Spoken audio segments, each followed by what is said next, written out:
কুষ্টিয়ার খোকসা শিমুলিয়া ইউনিয়নের বিলজানি মধ্যপাড়া নুর ইসলাম প্রবাসীর বাড়িতে গত 7 মাসে 3বার চুরির ঘটনা ঘটেছে। এ বিষয়ে প্রবাসী নুর ইসলাম বলেন, আমার দেশবাসী সবার কাছে আমি এটার বিশ্বাস চাই। আমি একজন সৌদি প্রবাসী, এই দেশে আমার প্রশাসন আছে, আমি সবার কাছে আমি বিশ্বাস চাই। এটা আমার বাড়িতে বারবার এই ধরনের সমস্যা হচ্ছে। 3বার চুরি হইলো। আমার বাড়িতে থাকে হইলো 2 জন মহিলা, আমার বাপ একজন অসুস্থ মানুষ, আমার বাড়িতে কোনো বেটা ছেলে নাই। তা আমি দেশবাসীর কাছে আমি বিচার চাই। দেশবাসী আমাকে এই জিনিসটা তদন্ত করে যেটা আইনের যেটাই আছে ওইভাবে আমি বিচার চাই। আমি এখানে আইনের উপরে শ্রদ্ধা করি, আমি এটা বিচার চাই।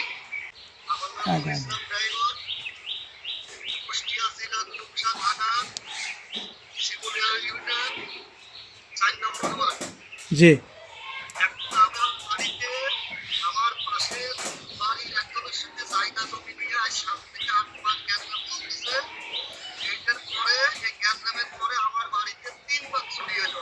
আমি আমার থানা প্রশাসনকে প্রশাসনের কাছে আমার আবেদন, প্রশাসনের কাছে আমি বিচার দাবি জানাচ্ছি। তবে এ বিষয় নিয়ে নুর ইসলামের স্ত্রী বলেন, আমি ঘুমাইছিলাম, কখন এসে আমি তো টের পাই নাই, বুঝেছেন। আনুমানিক কয়টার দিকে? রাত 2টার সময় হয়েছে এই ঘটনা। কি কিনেছে যদি একটু বলতেন? 1 বস্তা হচ্ছে চাল নেছে, 30 কেজি ভুট্টা নেছে, হচ্ছে গেন গ্যাসের চুলা, প্রেসার কুকার, রাইস কুকার, আর হচ্ছে গেন অনেক কিছু নেছে। পেঁয়াজ নেছে, তারপরে ধুনা নেছে, হচ্ছে গেন আটা নেছে, ঘরের ভিতর ডিনার সেট ছিল সেই ডিনার সেট গুলো নেছে, সমস্ত কিছু জিনিস নেছে। পেঁয়াজ আনুমানিক কত মণ? পেঁয়াজ নেছে 20 মণ। 20 মণ পেঁয়াজ নেছে। 2 বস্তা চাউল নেছে, 2 বস্তা চাউল নেছে। পেঁয়াজ আছে 20 মণ পেঁয়াজ নেছে। টের পালেন কিভাবে? আমরা এভাবে সকালে ফজর নামাজ পড়তে উঠে এখন দেখি গেট ভাঙা। এখন কষি কি ব্যাপার, গেট ভাঙা, চাউলও নাই, হচ্ছে গ্যাসের চুলাও নাই, কোনো তাই নাই। পরে আমরা টের পেলাম, ফজরের নামাজ পড়তে উঠে টের পেলাম। এই বিষয়ে থানাতে অভিযোগ করেছেন?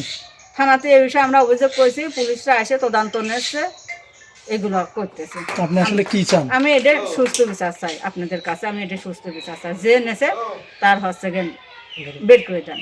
আপনার নাম? আমার নাম মোসাম্মদ রোজিনা খাতুন। আপনার হাজবেন্ডের নাম? আমার হাজবেন্ড নুর ইসলাম। এছাড়াও চুরির বিষয় নিয়ে এলাকাবাসী বলেন, এরকম চুরি মাঝে মধ্যেই হয়। হচ্ছে একদিন কি হয়েছে জানেন, আমার গোয়ালির ভিতর পুরো ছাগলের মুখে লবণ। আচ্ছা।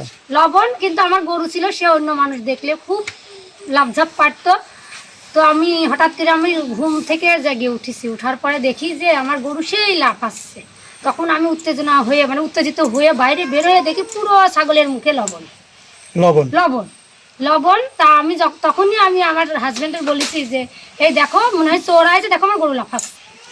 বলার সাথে সাথে আমি জানালা খুলে দেখি, তখন আমার ধরেন এই সামনের দিকটা ছিল একদম ফাঁকা থাকার কারণে চোর আমার কথার আওয়াজ পাওয়ার সাথে সাথে লাফ দিয়ে বের হয়ে গেছে। আমার একটা আইডিয়া আর কি। তারপরে ঢুকে দেখে আমার একটা ছাগলও ডাকে না, ওই মুখে নাকি লবণ দিলে আর ডাকাডাকি করে না, এরকম হয়েছে। তারপরে কিছুদিন পরে সপ্তাহখানেক তারপরে ধান শুকানো হয়নি, একদমই ভিজা ধান ভিজায় আমরা ঘরের ভিতরে ঢুকায় রাখিনি, বারান্দায় রেখে দিছি। রাখার পরে হঠাৎ করে এখন ওই বস্তার ভিতরে আমরা একটু সতর্ক আছি, শব্দ যে যখন আমরা পাইছি যে আমার ধান মনে হয় বস্তার ভিতরে ঢুকাচ্ছে, তখন আমরা বেরিয়ে দেখি যে পুরো অর্ধেক বস্তার ভিতরে সেদ্ধ ধান ঢুকানো হয়ে গেছে। তখন আমার এক দুলাভাই ছিল, লাভ দিয়ে বের হয়ে চোর আছে বেরোয় তোরা। আচ্ছা বৌদি, গতকালকে না পরশু দিন একটা চুরি হয়েছে, এই বিষয়ে কি জানেন? এই বিষয়ে আসলে কি আমাদের বাড়ি ওই বাড়ি থেকে একটু দূরে, তো কি চুরি করেছে শুনেছেন? তো শুনেছি আর কি, শুনলাম নাকি একটু জেট পর্যন্ত রান্নাঘর তো সবই নিয়ে গেছে, চাল ডাল ইত্যাদি শুরু করে। একটা মানুষের রান্নাঘরে আর কি এখন থাকে আধুনিক প্রযুক্তি সেহেতু ধরেন রাইস কুকার, গ্যাসের শুরু করে। আর ওনারা একটু প্রবাসী, তো ওনারা প্রবাসী, ওই জন্য আর কি ধরেন আমরা তো প্রতিদিন নিত্য বাজার করি, কিন্তু ও মাসিক বাজার করে ফেলে, চাল থেকে শুরু করে একটা সংসার যা কি লাগে, চাল ডাল দিয়া এইসব মাসিক বাজার। হ্যাঁ, ও টোটালে বাজার করে আনেছে, অনেক কিছুই নেই। শিমুলিয়া বিলজানি থেকে মোহাম্মদ হাফিজুল ইসলাম বকুল, বিটিভি নিউজ, খোকসা, কুষ্টিয়া।